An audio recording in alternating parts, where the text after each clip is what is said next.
Moçadinha, para a gente poder falar de cada grupo de plantas de maneira mais detalhada, eu vou precisar utilizar uma série de nomes próprios que se utilizam lá nas aulas de botânica. A gente vai primeiro colocar essa, por assim dizer, classificação das plantas dentro desses termos, para depois falar da evolução das plantas, dos grupos de plantas, de maneira mais detalhada. Lá vamos nós. Número 1, plantinhas idiotas, elas podem ser avasculares, também chamadas de atraqueófitas, ou elas podem ser vasculares ou traqueófitas aqui na parada.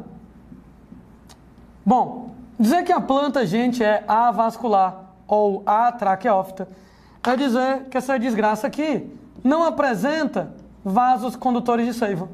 Sem vasos condutores de seiva, elas vão ter a distribuição de nutrientes, água, sais minerais, por mecanismos de difusão célula a célula, sendo pessoas que difusão célula a célula é extremamente ineficaz a longas distâncias. Isso quer dizer que, como é super ineficaz a longas distâncias, isso limita o tamanho da planta. Essas plantas, elas vão ter que ser pequenininhas aqui na parada. Quem são as plantas avasculares? Apesar de algas não serem consideradas modernamente plantas, devido à proximidade evolutiva entre as algas e as plantas, principalmente as algas verdes, as clorofícias, eu vou colocá-las aqui de gaiatas, tá? Então, algas e briófitas são avasculares. Landim explica melhor por que quando o cara não tem vasos condutores de seiva, ele vai ter que ser pequenininho. Ora, pessoas, era uma vez uma plantinha briófita aqui na parada. Tá lá, moçada, a plantinha briófita no solo, que é onde ela recebe água, e tem uma parte dela em contato com o ar. Aí você tem as célulazinhas lá da plantinha briófita. E daí? E daí, moçada, que a briófita, ela, a princípio, é uma planta terrestre. E uma vez que ela é uma planta terrestre, ela somente capta água no solo, que é onde você tem água. Ou seja, essa região aqui, que está debaixo do chão, gente, ela recebe água pra caramba.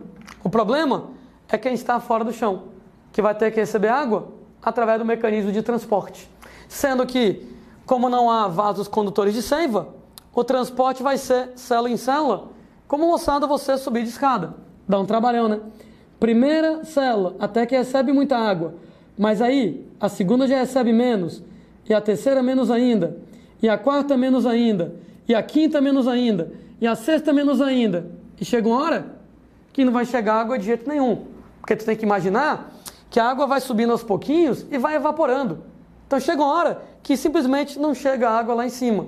E o resultado? Só captam água no solo, distribuem água célula a célula a partir do solo de maneira muito eficiente. Ineficiente. No que isso aqui é muito ineficiente, a água não consegue atingir grandes alturas. Chega uma hora que simplesmente a água não vai conseguir chegar lá. E o resultado? Que briófitas terrestres, gente, elas são pequenininhas, de modo geral, um máximo de algo em torno de 20 centímetros de comprimento. Existem, moçada, algumas regiões do planeta muito úmidas, onde chove pra caramba e tem muita umidade no ar.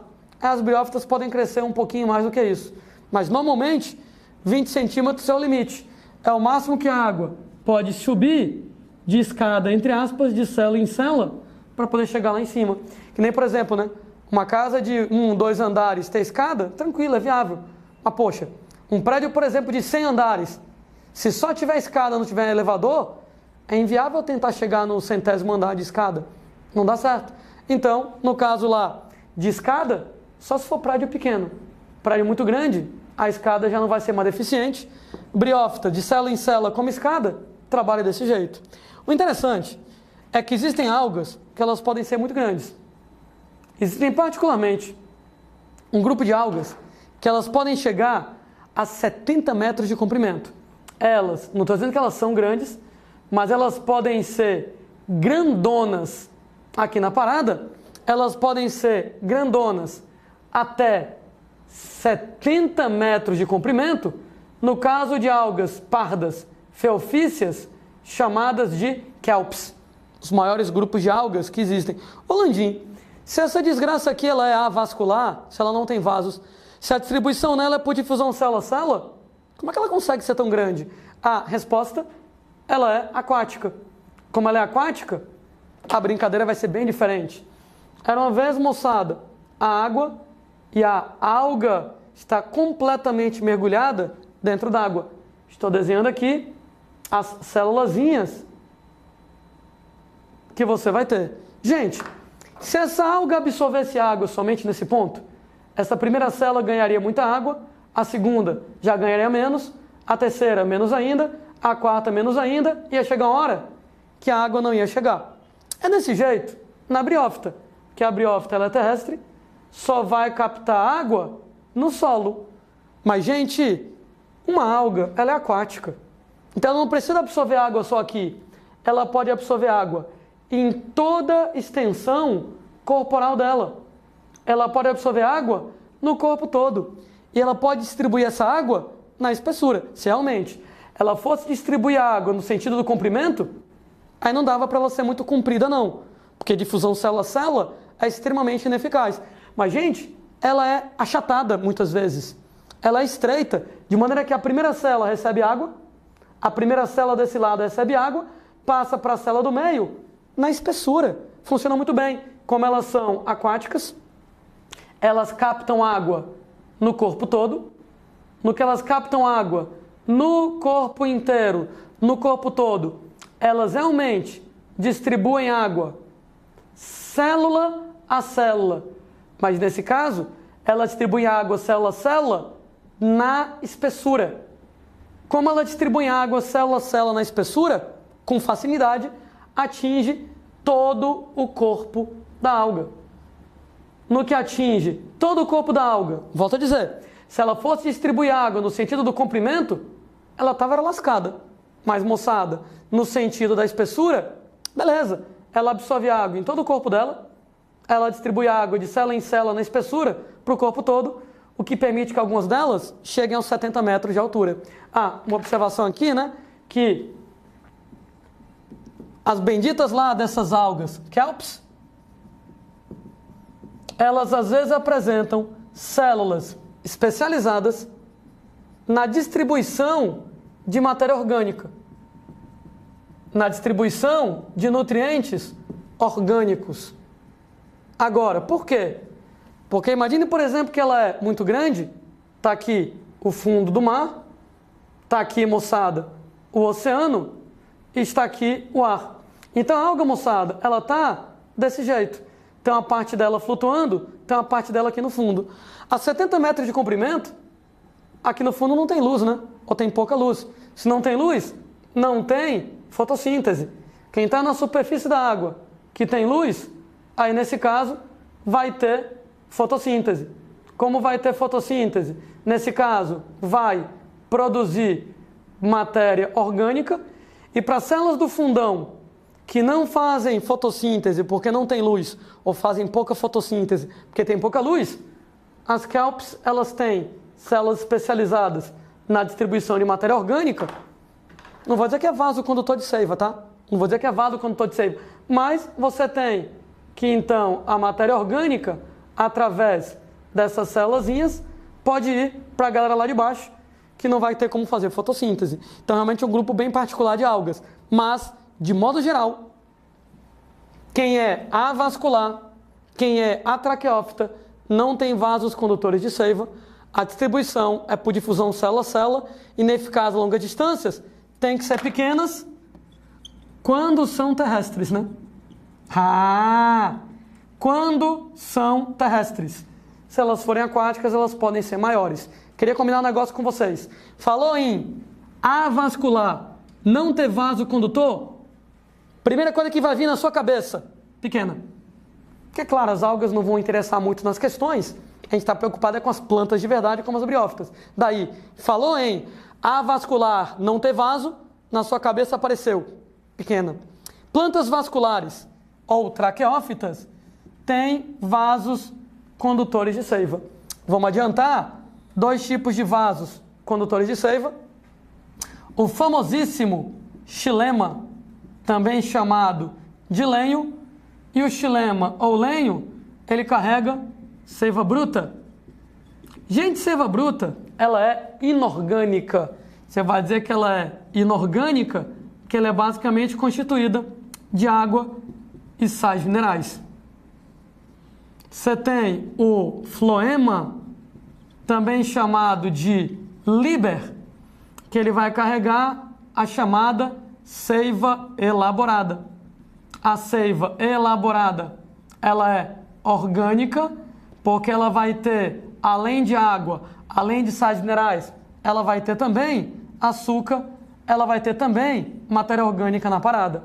Fato é, se você tem vasos condutores de seiva, a distribuição, ela é bem mais eficaz.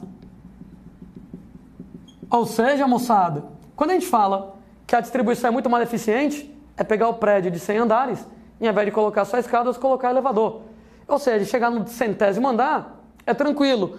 Como a distribuição ela é bem eficaz, inclusive a longas distâncias, essas plantas elas podem ser maiores. Não estou dizendo necessariamente que elas vão ser grandes, elas podem ser pequenininhas, mas elas podem ser maiores, porque a distribuição ela vai ser muito mais eficaz, mesmo a longas distâncias. Mesmo se as distâncias elas forem maiores. O que quer dizer que elas podem ser maiores. Gente, pteridófitas, né? Ô Landim, mas samambaia é pequena. Em tempos pré-históricos, tinha samambaia de 70 metros de altura. Gimnospermas, as maiores plantas que existem hoje, chamadas sequoias, árvores que têm 5.000, 6.000 anos de idade e podem chegar a 120 metros de altura. Angiospermas, algumas variedades de eucalipto, elas podem chegar nos 100 metros de altura. Mas claro, você tem samambaias pequenininhas, você tem alguns tipos lá, gimnospermas não, gimnospermas tendem a ser grandes, angiospermas pequenininhas e aí vai, mas que elas podem ser maiores, elas podem ser maiores. Quer dizer então que avascular sem vasos, pequenas, vasculares com vasos, xilema e floema, para carregar seiva bruta, seiva elaborada, elas vão poder ser maiores, pteridófitas, gimnospermas e angiospermas. Lá vamos nós, segundo grupo de nomes que a gente coloca para vocês, para poder classificar as plantinhas idiotas. Ô Landim, você vai ficar xingando as plantinhas durante todo o curso de botânica? Vou, porque ninguém merece as plantinhas. Então lá vamos nós. Segundo grupo de termos para poder classificar as plantinhas ridículas. Nós temos, moçada, lá, que plantinhas podem ser talófitas ou elas podem ser cormófitas. Gente, o nome talófita quer dizer que o corpo do indivíduo, ele é um talo. Esse talo, ele é uma massa que não é diferenciado em raiz, caule e folha. Pronto, pessoas, quando a gente diz que alguém então é talófita, o corpo é um talo, não tem raiz, não tem caule, não tem folha. São talófitas as algas, que nem tecidos têm, né? Que dirá órgãos. Mas, gente, briófitas são consideradas talófitas por vezes. Cuidado, que talófita não quer dizer que não tem tecido, né? Então, algas não apresentam tecidos, tanto é que elas não são plantas, mas briófitas têm tecidos. Talófita não tem a ver com isso. Talófita tem a ver com o corpo ser um talo, não ter raiz, nem caule, nem folha. A propósito, né? Briófitas têm tecidos, mas elas não apresentam raiz. No lugar de raiz, elas têm um rizóide. Elas não têm caule, no lugar de caule, elas têm um cauloide. Elas não têm folhas, no lugar de folhas, elas têm filóides aqui na brincadeira. Ou seja, algas não têm tecidos e não têm órgãos como raiz, caule e folha, Briófitas têm tecidos, mas não têm órgãos caracterizados, como raiz, caule e folha. No lugar de raiz, rizoide, muito parecido. No lugar de caule, cauloide, muito parecido. No lugar de folha, filóide, muito parecido. E alguém briga comigo. Landim, qual é a diferença de rizoide para raiz? De cauloide para caule? De filóide para folha? Qual é a diferença? Raiz, caule e folha têm vasos condutores de seiva. Rizoide, cauloide e filóide não apresentam vasos condutores de seiva. Raiz, caule e folha têm vasos condutores de seiva. Rizoide, cauloide e filóide são muito parecidos, mas não têm vasos condutores de seiva. Quem não é talófita é cormófita. Dizer que a planta é cormófita é que o corpo dela é um cormo. Dizer que o corpo dela é um cormo é dizer que ele é diferenciado em raiz, caule e folha. A propósito, como eu acabei de escrever, rizoide, cauloide e filóide não tem vasos, raiz, caule e folha tem vasos. O que quer dizer que quem é talófita é porque não tem vasos, também é avascular, algas e briófitas. Quem é cormófita é porque tem vasos, também é vascular, com vasos, pteridófitas, gimnospermas e angiospermas. Quer dizer que pteridófitas, gimnospermas e angiospermas são vasculares, têm vasos condutores, então tem raiz, caule e folha, são cormófitas aí na parada. Lá vamos nós, mais termos para a gente utilizar em relação à classificação das plantinhas estúpidas.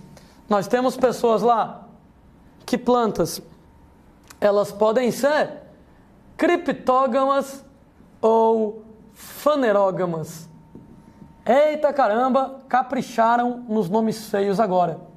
Gente, o nome cripto quer dizer escondido, Não sei se alguém aqui curte palavras cruzadas, mas tem uma palavra cruzada, criptograma, que coloca lá várias letras colocadas para a gente lá aleatoriamente na brincadeira, e o objetivo, por exemplo, é encontrar uma determinada palavra, sei lá, pé, que está escondido aqui. Beleza, nome cripto quer dizer escondido. Lembra do planeta do Superman? Krypton. Porque começo do século XX, tinha uma lenda lá que tinha alguns planetas escondidos ainda no sistema solar, aí inventaram o nome do Krypton lá, cripto, escondido, aí na parada. Se você conseguir associar cripto com escondido, ótimo. O nome gama tem a ver com reprodução, Que nem gameta, por exemplo, lá. Gama tem a ver com reprodução. Gama, reprodução, cripto, escondido. Plantas moçada, que são criptógamas, são plantas que apresentam estruturas reprodutivas, vou abreviar, estruturas reprodutivas que não são evidentes. Ou seja, moçada, escondidas, não são visíveis. Ou seja, não é que nem a flor, que é bem evidente. Estruturas reprodutoras que não são evidentes, super discretas. Estruturas reprodutoras escondidas, muitas vezes microscópicas. Quem é criptógama tem outro detalhe. Apresenta gameta masculino flagelado. O que, moçada, me leva a uma discussão importantíssima. Se o gameta masculino é flagelado, quer dizer que ele tem que nadar até o gameta feminino. Como ele tem que nadar até o gameta feminino, ele precisa de água. Então ele depende de água para a reprodução dele. E já que ele depende de água para poder nadar até o gameta feminino para se reproduzir, plantas moçada que trabalham desse jeito somente podem sobreviver em ambientes úmidos. Para que você, pelo menos em alguma época do ano, acumule água suficiente, uma pocinha de água da chuva, que seja, para o gameta masculino poder nadar até o gameta feminino. Somente em ambientes úmidos, ou que pelo menos na época do ano tem uma estação úmida. É o que acontece com algas, que até aquáticas são, É o que acontece com briófitas, é o que acontece com pteridófitas. Então, pteridófitas, pelo menos na época do ano, tem que ter um ambiente úmido para poder ter água, para poder o gameta masculino nadar até o gameta feminino. E já as plantas que são fanerógamas. Não sei se alguém lembra que fânero são estruturas que se projetam para fora da sua pele. Na aula moçada lá de pele, eu comentando que fâneros equivalem a pelos, cabelos, unhas, em quem tem penas, cornos, estruturas que se projetam para fora. Então, fanerógamas têm estruturas reprodutoras gama, fânero, que se projetam para fora e são bem evidentes. Estruturas reprodutoras bem visíveis, estruturas reprodutoras bem evidentes aqui na parada. Quem são elas? No caso das gimnospermas, estruturas chamadas de estróbilos. Bom, o estróbilo, o exemplo mais importante para a gente, é a pinha do pinheiro, né? Então, quem vive em lugares onde tem pinheiro, normalmente, claro que já viu uma pinha, mas, por exemplo, aqui na região Nordeste, que não tem pinheiro, é difícil encontrar, né? Talvez lembre que às vezes a pinha é usada como enfeite de árvore de Natal, né? A pinha é uma estrutura reprodutora em relação ao pinheiro, bem evidente, bem visível, né? Você consegue ver logo ela de cara. E no caso das angiospermas, as flores, né? Flores lá, no caso das angiospermas. Fato é que as estruturas reprodutoras chamam logo a atenção, são bem evidentes. Quem, moçada, é fanerógama, tem gameta masculino não flagelado. Então, o gameta masculino não é mais dotado de flagelo, e daí, Landim? E daqui nesse caso, como o gameta masculino não é mais flagelado, não é mais dotado de flagelo, como é que ele vai ser transportado? Ele é transportado por uma estrutura chamada de pólen. Sendo pessoas que o pólen, ele vai carregar o gameta masculino não flagelado, sem necessidade de água. O pólen pode ser carregado pelo vento, o pólen pode ser carregado com a ajuda de um animal, uma abelha, uma ave, e aí vai. E já que agora o gameta masculino não é mais flagelado, ele é transportado pelo pólen através do vento, através de um animal, não precisa de água. Esses caras aqui não dependem mais de água para se reproduzir. E como eles não dependem mais de água para a reprodução deles, a consequência é que eles podem viver em ambientes secos. Não estou dizendo que eles vivem obrigatoriamente em ambientes secos. Eles podem viver em ambientes úmidos, mas são os únicos grupos de plantas que podem viver em ambientes secos. Mesmo que não tenha grandes quantidades de água, mesmo que não acumule água líquida, não tem problema. O gameta masculino não precisa nadar, o vento, a abelha, a ave leva o pólen sem precisar de água, mesmo em lugares secos. São as gimnospermas e as angiospermas que pessoas vão trabalhar desse jeito. A gente, pessoas, ainda tem termos para utilizar, utilizados na classificação lá das plantinhas, né? Algumas plantas, pessoas, elas são chamadas de sifonógamas, que significa dizer que uma planta é sifonógama. Gente, o nome sifão é um sinônimo para tubo. Sifão, tubo. Plantas sifonógamas são plantas que têm tubo polínico. Bom, quem tem pólen tem tubo polínico. Quem tem pólen, gimnospermas e angiospermas. O Landim. E para que serve esse tal desse tubo polínico? Era uma vez um pinheiro, era uma vez outro pinheiro. Cenas fortes agora, cenas de sexo entre plantas, né? Pornografia vegetal. Como é que plantas transam? Não tem a menor graça. Você tem, moçada, que um dos pinheiros joga o pólen no vento e o vento, moçada, carrega o pólen até outro pinheiro. Lá no outro pinheiro tem a estrutura feminina com um gameta feminino. Quando, moçada, o grão de pólen levado pelo vento chega no outro pinheiro, esse grão de pólen faz uma espécie de tubo polínico, e através do tubo polínico, o gameta masculino que não tem flagelos, ele escorrega até o gameta feminino. Tipo, moçada, toboágua, tipo tobogã, tipo escorregador. Então, nesse caso lá, deixa eu ampliar aqui um pouquinho o desenho para facilitar a visualização. Então tá lá a planta feminina, tá a estrutura feminina com gameta feminino. Quando o pólen chega, ele forma, pessoas, um tubo polínico. E o tubo polínico, moçada, o gameta masculino escorrega até o gameta feminino para fazer fecundação. Quem tem pólen, tem tubo polínico, é chamado sifonógama. Gimnospermas e angiospermas. Ah, e quem é sifonógama também é espermatófita. Gente, no corpo humano, esperma, né, é chamado também de sêmen. Né? O nome sêmen quer dizer semente. Inclusive, né, você pega lá a Bíblia, né, o pessoal aí de vez em quando dá uma lida lá, né, a galera muitas vezes se referia à semente do homem, o sêmen do homem, o esperma do homem. Esperma, semente, sêmen. Sêmen e esperma querem dizer semente, de maneira que plantas espermatófitas são plantas que têm esperma, são plantas que têm sêmen, são plantas que têm semente aqui na parada. Quem são elas? As plantas cujo nome termina em não sei o que, esperma.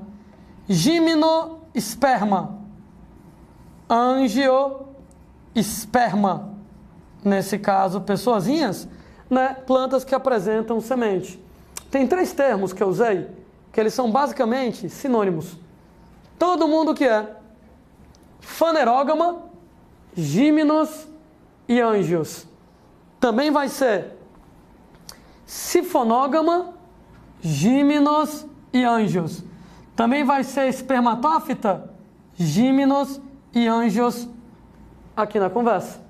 Sendo pessoas que quando a gente fala lá em gimnos, quando a gente fala lá em angios, aí na parada, porque mesmo que o nome vai ser gimnosperma e angiosperma, uma ideia que a gente tem que adiantar aqui para vocês.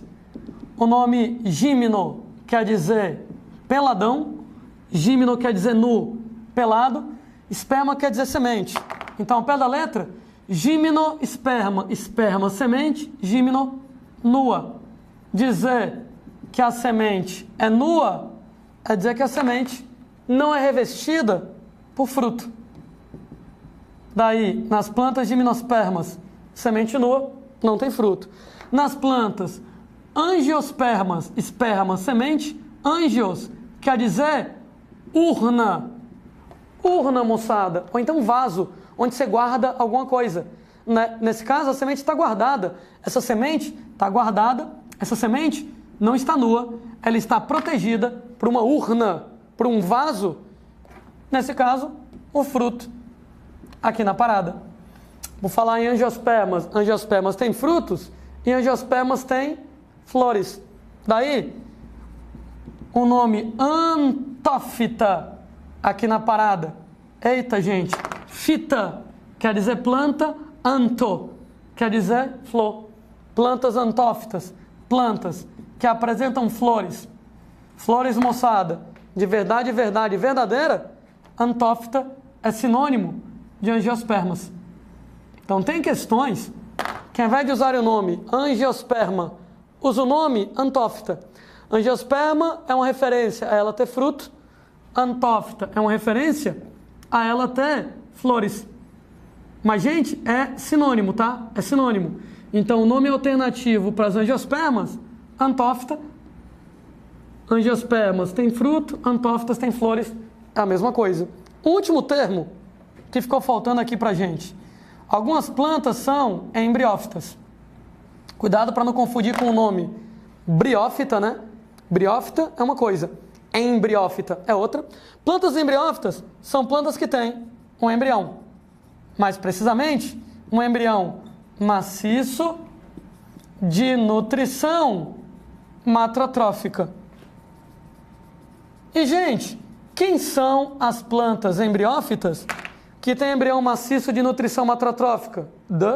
Todo mundo, menos as algas. Aliás, a alga não é planta porque não tem tecido e porque não tem embrião. Porque plantas de verdade têm tecido e tem um embrião maciço de nutrição matrotrófica.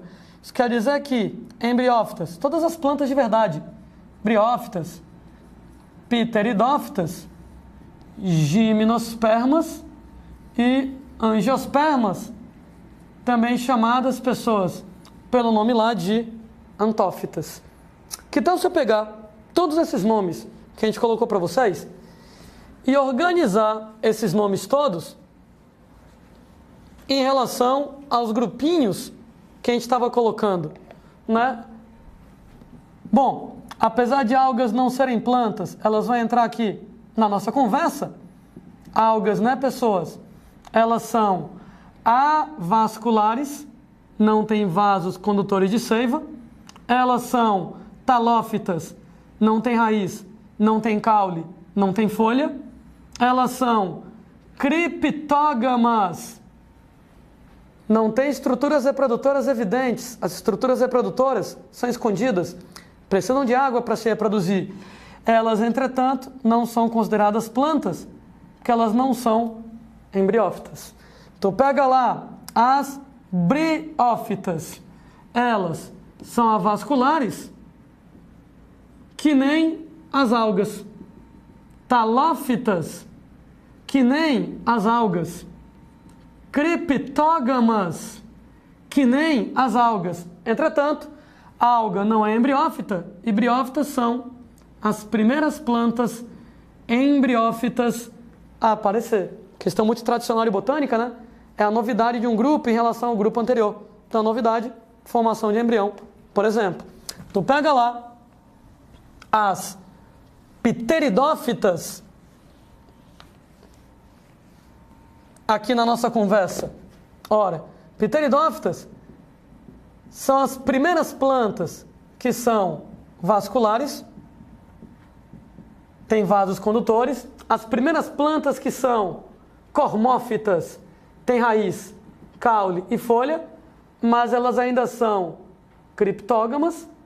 Elas, moçada, claro, são embriófitas aqui na conversa. Chegamos lá nas gimnospermas. Gimnospermas, vasculares, cormófitas, nenhuma novidade. Elas são as primeiras fanerógamas que existem, né? Então elas são as primeiras a terem estruturas reprodutoras evidentes na forma dos estróbilos. E lembrando que quem é fanerógama também é sifonógama e também é espermatófita. Esses termos meio que são sinônimos. Elas, claro, são embriófitas, como todas as plantas de verdade. E chegamos, pessoas, nas angiospermas. Quando a gente fala, pessoas, em relação às angiospermas, elas, pessoas, são vasculares, são cormófitas, fanerógamas e automaticamente sifonógamas e espermatófitas. Elas, pessoas, são embriófitas, sendo que tudo isso aqui aparecia na gimnosperma. O que é que elas têm de novidade? Elas apresentam flores de verdade, elas apresentam frutos aqui na parada. Se a gente coloca tudo isso na forma, gente, de um cladograma, se a gente vai lá e coloca todas essas paradas aí na forma, moçada, de uma árvore evolutiva, de um cladograma, gente, esse cladograma é um clássico das questões. Esse cladograma ele vai aparecer, né, pra caramba em relação às questões. Então, colocando aqui pra gente o cladograma, como é que ele vai funcionar. Então eu tenho algas, briófitas, pteridófitas, gimnospermas, angiospermas. Uma característica, moçada, que todo mundo tem aqui na esculhambação. Por exemplo, clorofilas A e B. Ah, se bem que eu coloquei algas, em geral não coloquei algas verdes, né? Por exemplo, clorofila. Então todas as algas têm, todas as plantas têm aqui na conversa. Bem aqui, não tem nas algas, tem em todas as plantas.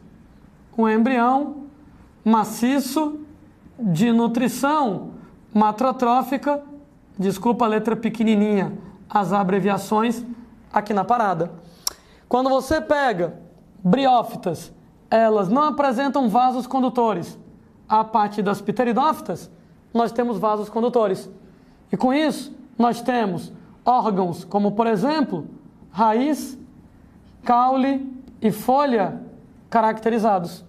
Mas, gente, pteridófitas não apresentam estruturas reprodutoras visíveis, evidentes. Não tem sementes.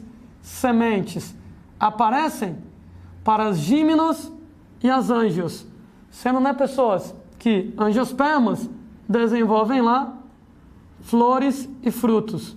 Lembrando que junto com a semente, né, aparece também o grão de pólen, aparece também o tubo polínico, daí quem é espermatófita, fanerógama, vai ser também sifonógama, uma maneira de representar lá as relações evolutivas entre as plantas e as algas aí de gaiata.